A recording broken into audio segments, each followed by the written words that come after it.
Bismillahirrahmanirrahim. Assalamualaikum warahmatullahi wabarakatuh. Alhamdulillah wassalatu wassalam ala rasulillah wa ala alihi wa sahbihi wa man walah wattaba'a hudah wa ba'd. Allahumma akhrijna min dhulumatil waham wa akrimna binuril faham waftah alaina bima'rifatil ilm wasahil akhlaqana bil hilm waj'alna mimma yastami'una al-qawla fayattabi'una ahsana. Subhanaka la ilma lana illa ma 'allamtana innaka antal alimul hakim. Wala haula wala quwata illa billahil aliyyil azim. Allahumma 'allimna ma yanfa'una wa zidna ilma wa ba'd. Insyaallah ini pertemuan pertama kita membahas kitab Al-Qaul Al-Mufid fi Talkhis Ilmil Aqaid. Buka kitabnya. Al-Qaul Al-Mufid fi Talkhis Ilmil Aqaid Ta'lif Al-Faqir ilallah Muhammad Nuruddin. Nah, kitab ini ringkas, saya tulis dulu waktu mengantarkan istri saya ke rumah sakit. Naik mobil, dengan bermodalkan pulpen, buku tulis, saya tulis di perjalanan, ngantri di rumah sakit, sampai balik lagi, lahir satu kitab. Waktu itu tanggal 10 Muharram. Ada di bagian akhir kitab. Itu saya kasih keterangan. Intahait tamma ta'liful kitab athna murafaqati zaujah ilal mustashfa. Di penulisan kitab ini tuntas ketika saya menemani istri ke rumah sakit. Alhamdulillah. Tanggal 10 Muharram. Hari apa itu Nok namanya? Hari Asyura. Alhamdulillah. Kitab ini tipis, tapi saya jadikan ringkasan untuk pembahasan-pembahasan penting dalam akidah Islam. Insya Allah ini sudah cukup. Pelajari akidah itu adalah kewajiban setiap muslim. Hukumnya fardu kifayah atau fardu ain? Fardu ain. Di antara ilmu yang hukumnya fardu ain, artinya wajib setiap muslim mempelajari ilmu ini. Di antaranya adalah ilmu akidah. Kedua ilmu apa? Ilmu fikih. Ilmu fikih karena dia mengatur cara kita beribadah dan bermuamalah. Kamu sholat, gak tahu tata cara sholat kamu bisa-bisa gak diterima, gak sah. Wajib hukumnya mempelajari ilmu fikih. Tapi wajib gak mempelajari fikih jual beli? Ya tergantung, kamu keadaannya seperti apa. Kalau kamu sekarang jadi pedagang dan setiap hari berinteraksi dalam dunia bisnis, kamu hukumnya wajib mempelajari fikih jual beli. Haji dan umroh. Belum ada kesempatan haji, belum ada kesempatan umrah. Belum wajib. Tapi kalau mau menjelang menunaikan haji, kamu diwajibkan untuk mempelajari fikih haji. Jadi ilmu fikih itu hukumnya fardu ain. Sesuai dengan kebutuhan kita sehari-hari. Tiap hari kita nggak sholat, ya kan? Setiap hari kita sholat, setiap hari kita bersuci. Berarti hukumnya wajib, fardu ain setiap muslim mempelajari ilmu fikih yang berkaitan dengan tata cara bersuci, tata cara sholat. Dan ibadah-ibadah yang lain. Juga muamalah-muamalah yang lain. Kamu tiap hari kerjaannya menggadaikan. Kerja misalnya punya perusahaan pergadaian. Wajib hukumnya mempelajari fikih tentang gadai-menggadai. Jadi begitu. Akidah itu menyangkut keyakinan-keyakinan pokok yang harus tertanam dalam hati setiap muslim. Menyangkut ketuhanan, kenabian, dan hal-hal gaib. Hukumnya fardu ain. Kalau orang nggak belajar akidah, kemudian beriman hanya sebatas ikut-ikutan doang, para ulama berselisih tentang keabsahan imannya. Imannya diterima atau enggak? Sebagian berpendapat diterima kalau dia memastikan. Jadi kalau ditanya, kamu percaya Nabi Muhammad itu sebagai Nabi? Percaya. Berapa persen? 65%. Itu imannya nggak dianggap. Kalau masih ada celah keraguan. Yang bisa diterima itu kalau 100% yakin Allah ada, Nabi Muhammad Nabi, Al-Quran kalam ilahi. 100%. Akidah itu syarat utamanya harus jazm. Jazm itu artinya memastikan. Tidak boleh ada celah keraguan. Itu yang membedakan akidah dengan ilmu-ilmu yang lain.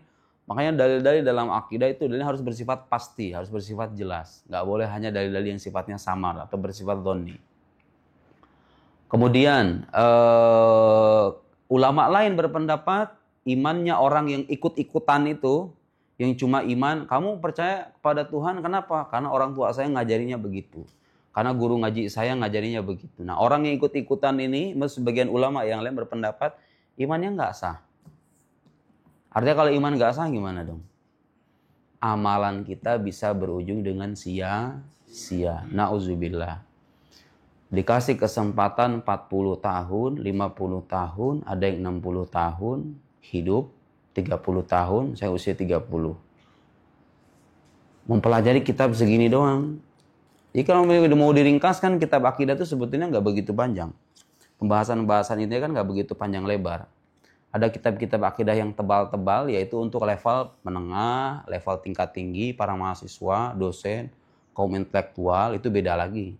Nah, sekarang saya buat kitab tipis ini untuk masa depan kamu di dunia dan di akhirat. Di dunia kita butuh karena ini menjadi asas dari diterimanya sebuah amalan kita, amal kebaikan kita. Di akhirat nanti, kalau kita masuk ke alam kubur, pertanyaan pertama malaikat itu apa? Man Rabbuk? Itu pertanyaan apa? Itu pertanyaan fikih atau pertanyaan akidah?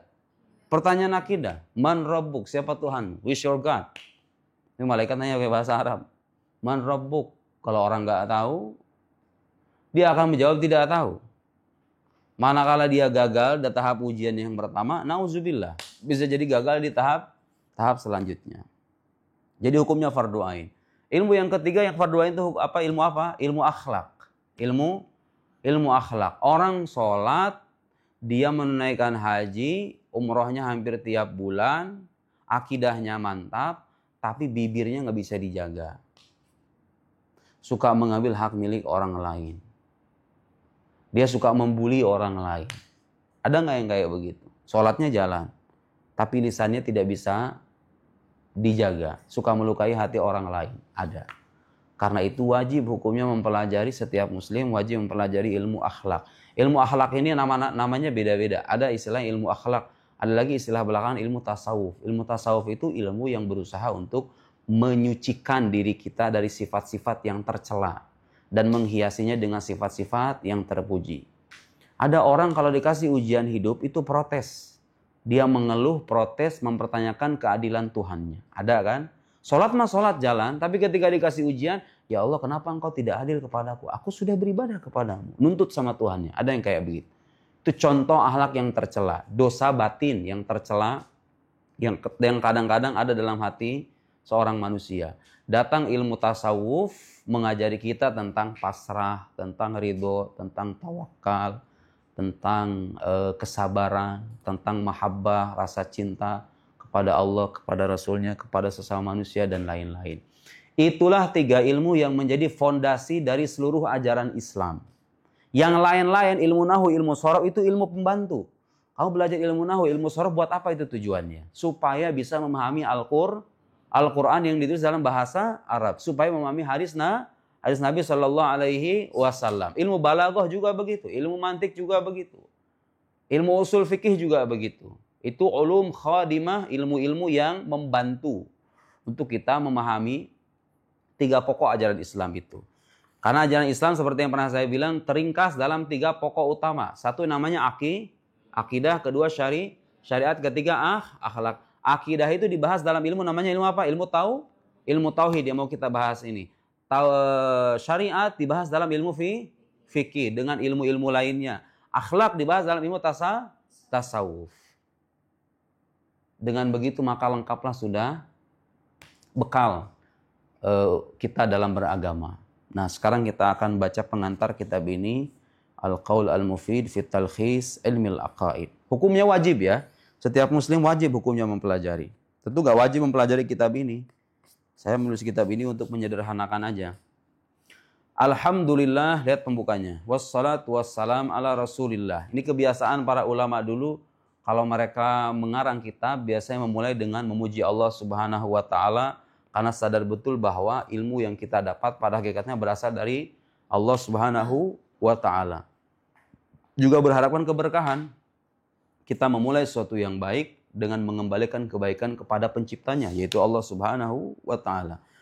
Alhamdulillah wassalatu wassalam, salawat dan salam semoga tercurah kepada Rasulullah sallallahu alaihi wasallam wa ala alihi dan keluarganya wa sahbihi dan para sahabatnya wa man walah wa taba'u dan orang-orang yang mengikuti petunjuknya.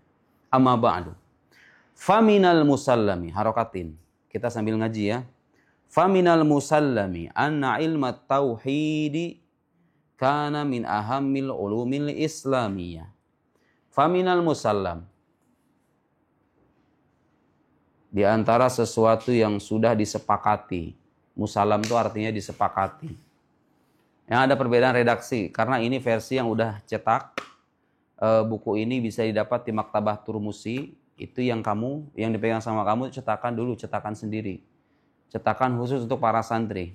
Yang ini nih yang baru nih. Qaul al-Mufid. Bisa didapat di Maktabah Turmusi. Dalailul Khairat, kita pakai Dalailul Khairat, punya Maktabah Turmusi. Nasaihul Ibad juga saya menggunakan Maktabah Turmusi. Faminal musallam anna ilmu tauhid, bahwa ilmu tauhid kana min ahammil ulumil islamiyah.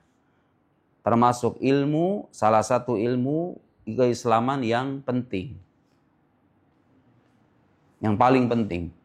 Ilmu tauhid adalah ilmu keislaman, salah satu ilmu keislaman yang paling penting. Kenapa paling penting? Bal huwa asyrafuha wa adhama, bahkan dia yang paling mulia dan paling agung. Jadi antara ilmu-ilmu keislaman yang lain, ilmu tauhid itu ada ilmu yang paling agung. Kenapa? Likaunihi yatanawal asyrafal mawjudat. Likaunihi karena dia membahas asyrafal mawjudat, sebaik-baiknya sesuatu yang berwujud, wa huwal khaliqu subhanahu wa ta'ala, yaitu Allah subhanahu wa ta'ala. Ilmu-ilmu keislaman itu seperti yang tadi saya bilang, ada yang membahas keyakinan, ada yang membahas amal perbuatan, ada yang membahas akhlak, ada ilmu-ilmu pengantar, ilmu-ilmu yang membantu, ilmu-ilmu alat namanya. Nahwu, shoroh, balaghah, mantik, usul fikih, ilmu-ilmu alat tuh. Tapi ada namanya ulumul wasail, ada ilmu-ilmu perantara, ada ilmu maqasid, ada ilmu yang merupakan tujuan. Akidah ini bukan ilmu perantara, tapi tujuan. Jadi kamu belajar nahwu, shoroh, belajar balaghah, belajar bahasa Arab, tujuannya supaya apa? Supaya bisa memahami Al-Quran. Al-Quran ini adalah kalam Allah. Lihat tuh, kalam Allah. Allah itu seperti apa? Bagaimana cara kita mengenal Allah? Sifat-sifat yang wajib bagi dirinya apa? Itu dibahas dalam ilmu apa namanya? Kalau untuk mengungkap mana-mana Al-Quran, dibahas dalam ilmu namanya ilmu tafsir. Kalau ingin melahirkan hukum-hukum Islam, ini halal, ini haram, ini perintah ini menunjukkan kewajiban, sementara yang perintah ini tidak, itu dibahas dalam ilmu usul fikih namanya. Untuk melahirkan ini ketentuan, ini halal, ini haram, ini makruh, ini mubah, itu dibahas dalam ilmu usul fikih. Hukum-hukumnya, produk akhirnya, jadi usul fikih itu ibarat cara mengolah Al-Quran dan Sunnah, lahir produk hukum, bahwa ini halal, ini haram, itu namanya ilmu fikih. Seperti yang kita bahas dalam kitab Fathul Qarib dan lain-lain. Ilmu tujuan, ilmu akidah ini bukan ilmu perantara. Kalau ilmu nahwu, ilmu shoroh itu perantara memahami Al-Quran. Tafsir juga ilmu perantara, karena dia tujuannya adalah mengenal kalam Allah subhanahu wa ta'ala. Nah, ilmu akidah ini adalah ilmu maqasid, ilmu yang merupakan tujuan. Jadi ilmu-ilmu yang lain itu adalah pembantu untuk memahami akidah ini. Baik. Itulah kenapa ilmu akidah disebut sebagai ilmu yang paling mulia, karena dia membahas tentang wujud yang paling mulia, yaitu Allah subhanahu wa ta'ala. Dan sekali lagi, kita itu beriman kepada Allah, sandarannya bukan hanya ikut-ikutan, bukan cuma kepercayaan. Tapi iman kita itu harus dilandasi pada bukti-bukti yang meyakinkan. Kau percaya kepada Allah kenapa? Harus ada jawabannya. Saya percaya kepada Allah karena kalau saya perhatikan alam semesta ini tidak mungkin mengatur dirinya sendiri. Saya melihat ada handphone, saya melihat ada motor, ada mobil di jalan raya. Akal saya nggak bisa memastikan kalau mobil itu mengadakan dirinya sendiri, ya kan? Kalau ada barang ya pasti ada yang buat. Kamera ini ada yang buat, kita punya orang tua, bangunan ini ada yang nyusun, pulpen itu ada yang buat, handphone juga ada yang nyusun. Kalau ada sesuatu, tadinya tidak ada, kemudian ada, pasti ada yang mengadakan. Lalu akal kita pun berkesimpulan, kalau begitu alam ini juga ada yang mengadakan. Pertanyaannya siapa yang mengadakan? Tuh, itu dibahas dalam ilmu akidah. Jadi para ulama muslim membahas dan membukukan kitab-kitab akidah itu tujuannya apa? Supaya kita percaya kepada Allah dengan penuh keyakinan. Bukan hanya sebatas ikut-ikutan. Karena semua dasar keyakinan dalam Islam itu punya landasan. Baik landasan rasional, dalil akli, ataupun landasan tekstual. Dari wahyu, dari Al-Quran dan sunnah yang sahih. Nah, fahuwa umdatul millah. Lanjut. Fahuwa umdatul millah. Dia adalah umdah. Umdah itu artinya sandaran. Sandaran agama. Wal asas alladzi imbana alaihi sairul ulumi syar'iyyah. Dan fondasi, asas itu fondasi. Alladzi imbana alaihi sairul ulumi syar'iyyah. Yang kepadanya bersandar semua ilmu-ilmu syariat. Tujuan kita beragama tujuannya apa? Saya mau nanya. Tujuan kita beragama tujuannya apa? Paling tidak ada dua. Satu, kita mengenal pencipta alam semesta dan menyembahnya sebaik mungkin. Kedua apa? Berhubungan baik dengan sesama umat manusia, dengan sesama makhluknya. Jadi inti dari agama itu begitu sebetulnya. Intinya supaya kita itu hidup secara harmonis, hidup dengan baik, dengan orang-orang, dengan makhluk-makhluk sekitar kita, dengan manusia, dengan alam semesta, dengan lingkungan dan seterusnya. Kita bisa bermuamalah secara positif. Kita bisa memakmurkan dunia ini dan seterusnya. Itu tujuan agama. Dan yang tidak kalah penting, kita bisa mengenal Tuhan yang kita sembah, yaitu Allah Subhanahu wa Ta'ala. Kalau ada orang beragama, kenal Tuhannya enggak, di dunia dia enggak berguna. Apa dong namanya itu? Ya, manusia tidak berguna. Agama itu hadir diantaranya supaya kita bisa mengenal Allah Subhanahu wa Ta'ala dan kita bisa menjadi manusia yang bermanfaat untuk diri kita juga untuk orang lain. Nah, untuk menjadikan kita bermanfaat, memakmurkan dunia ini, bermuamalah dengan baik, itu harus ada panduan. Panduannya itu yang datang dari agama. Jadi agama itu berisikan panduan supaya kita hidup dengan baik dan mengenal Tuhan kita dengan baik.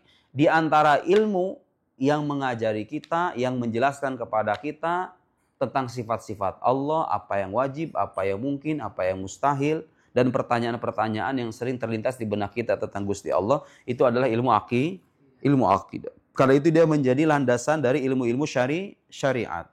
Sekarang begini, orang misalnya bicara ilmu hadis. Hadis itu artinya apa? Perkataan dan perbuatan atau persetujuan Nabi Muhammad sallallahu alaihi wasallam. Sesuatu yang disandarkan kepada Nabi itu namanya hadis, ya kan? Sekarang orang bisa bertanya, itu apa buktinya kalau orang yang namanya Muhammad itu beneran Nabi? Itu tugasnya ilmu akidah. Membahas dan membuktikan bahwa Nabi Muhammad itu Nabi beneran. Ini bukti-buktinya. Dia karena punya mujizat. Mujizat itu apa artinya? Dijelaskan dalam ilmu akidah. Walhasil ilmu hadis pun tidak akan berkembang kalau belum dipastikan bahwa Nabi itu beneran Nabi. Itu dibahas dalam ilmu akidah. Kamu baca Al-Quran. Al-Quran dibahas makna-makna Al-Quran dibahas oleh ilmu tafsir. Para mufassir mengatakan Al-Quran adalah kalam Allah. Apa buktinya kalau Al-Quran adalah kalam Allah? Tugasnya ilmu akidah membahas ini bukti bahwa Al-Quran itu adalah kalam Allah. 1, 2, 3, 4 dan seterusnya. Allah itu sendiri itu beneran ada atau enggak? Sebelum membuktikan Allah beneran ada, maka ilmu-ilmu yang lain itu, ilmu hadis, ilmu tafsir, ilmu akhlak, ilmu ini, ilmu itu tidak akan bisa tegak tanpa dibuktikan keabsahan, keyakinan bahwa Allah itu ada, Nabi Muhammad adalah Nabi. Tugasnya ilmu akidah, karena itu dia menjadi pijakan dari semua ilmu-ilmu syariat. Wa qad ihtammal ulama, para ulama sudah memberikan perhatian qadiman wa hadisan, baik di masa lampau maupun di masa sekarang, bidirasati hadzal ilm, untuk mengkaji ilmu ini. Dirasat artinya mengkaji atau mempelajari, wa tadrisihi dan mengajarkannya, lima fihi minal usul wal qawaid, karena di dalamnya ada pokok-pokok dan kaidah-kaidah, allati yanbaghi ayyafhamaha kullu muslim, yang selayaknya dipahami oleh setiap muslim. Di dalam ilmu akidah kita nggak cuma belajar tentang Allah, tentang Nabi, surga neraka doang, tapi juga kita akan belajar kaidah-kaidah keilmuan. Ada pembahasan nanti wajib, mungkin, mustahil. Yang pernah kita bahas dalam Syarah Ummul Barahin. Itu kaidah-kaidah keilmuan. Ada kaidah keilmuan nanti kita akan belajar bahwa likulli mumkinin labudda lahu min wujud labudda liwujudihi min sabab. Segala sesuatu yang mungkin wujudnya itu harus memiliki sebab. Nah, itu kaidah. Tidak mungkin ada sesuatu tadinya bisa jadi ada, bisa jadi tidak ada, kemudian dia ada tapi nggak ada sebabnya. Nanti kita akan belajar. Kita akan belajar kaidah qanun adamit tanaqud. Tidak mungkin ada sesuatu dikatakan makhluk tapi juga bukan makhluk. Kaidah keilmuan. Ada nanti kaidah mengatakan kalau dalil itu terbukti benar, maka kesimpulannya juga benar. Tapi kalau dalil itu terbukti salah, kesimpulannya belum tentu salah. Dibahas dalam ilmu akidah. Jadi ilmu akidah itu bukan hanya bahas keyakinan, tapi juga kaidah-kaidah keilmuan. Nanti akan kita bahas insya Allah sedikit-sedikit. Wal kitabul ladzi baina aidikum, kitab yang ada di hadapan kalian. Alladzi samaituhu bil qaul al mufid. Apa artinya qaul? Perkataan. Mufid apa artinya mufid? Yang memberikan faedah atau manfaat. Perkataan al mufid yang berikan manfaat. Dan semoga kitab ini bermanfaat beneran. Fit talkhis ilmil aqaid. Talkhis mana talkhis? Meringkas atau ringkasan. Ya, perkataan yang bermanfaat dalam meringkas ilmu akidah. Kira-kira begitu. Kitab ini ya'ti ka muhawalah mutawadhi'ah li taqdim bayan mukhtasar. Taqdimi bayanin mukhtasarin.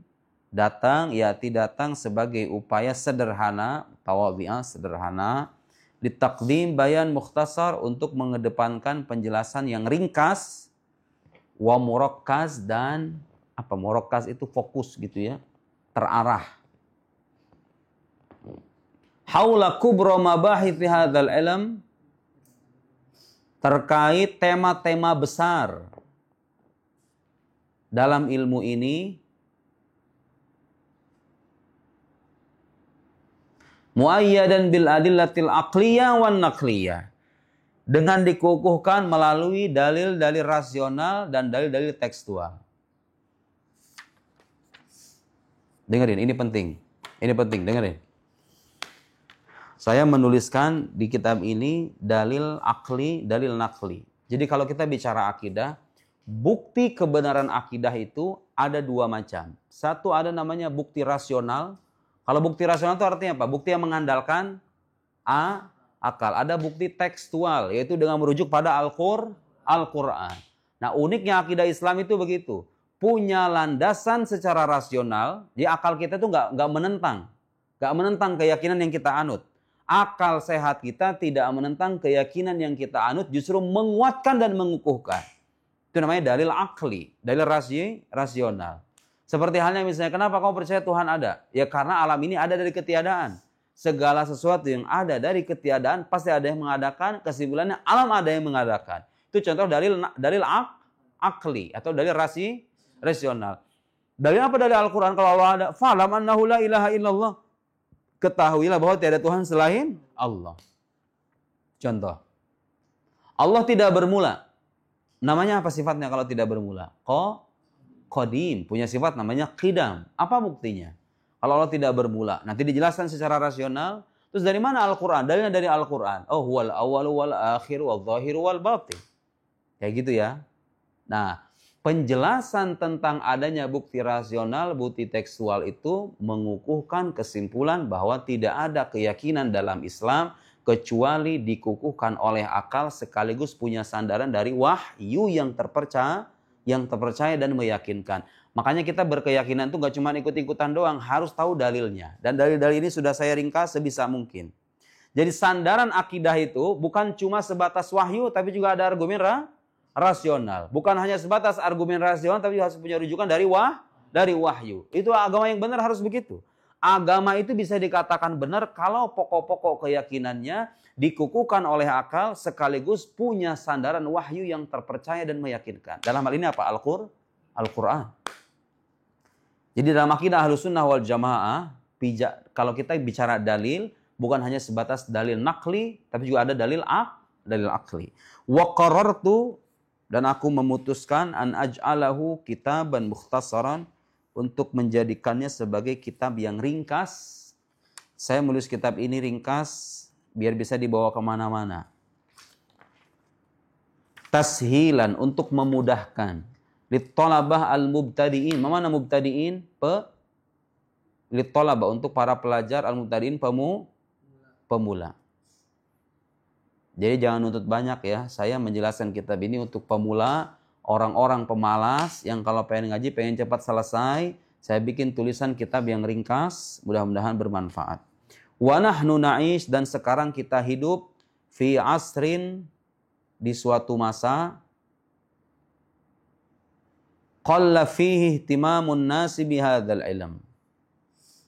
Qalla itu artinya sedikit.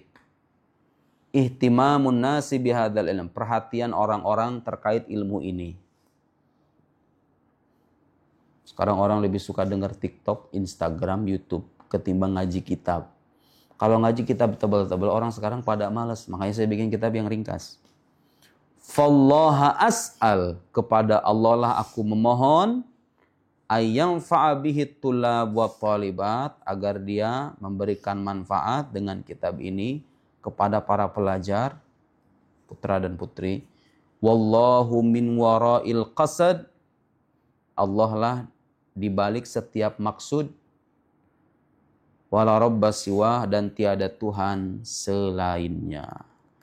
Itulah pengantar dari kitab Al-Qaul Al-Mufid fi Talkhis Ilmil Aqaid, kitab yang meringkas tentang dasar-dasar akidah Islam dengan mengacu pada mazhab Ahlus Sunnah wal Jamaah, menyajikan dalil-dalil akli dan dalil-dalil naqli di setiap pembahasan-pembahasannya. Insyaallah.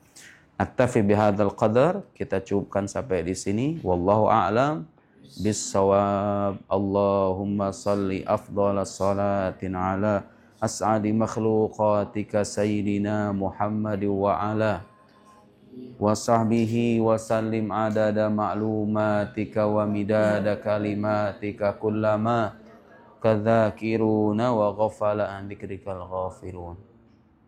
Subhanakallahumma wa bihamdik, asyhadu an la ilaha illa anta, nastaghfiruka wa natubu ilaik. Shallallahu ala sayyidina Muhammad wa ala alihi wa sahbihi wasallam. Assalamualaikum warahmatullahi wabarakatuh.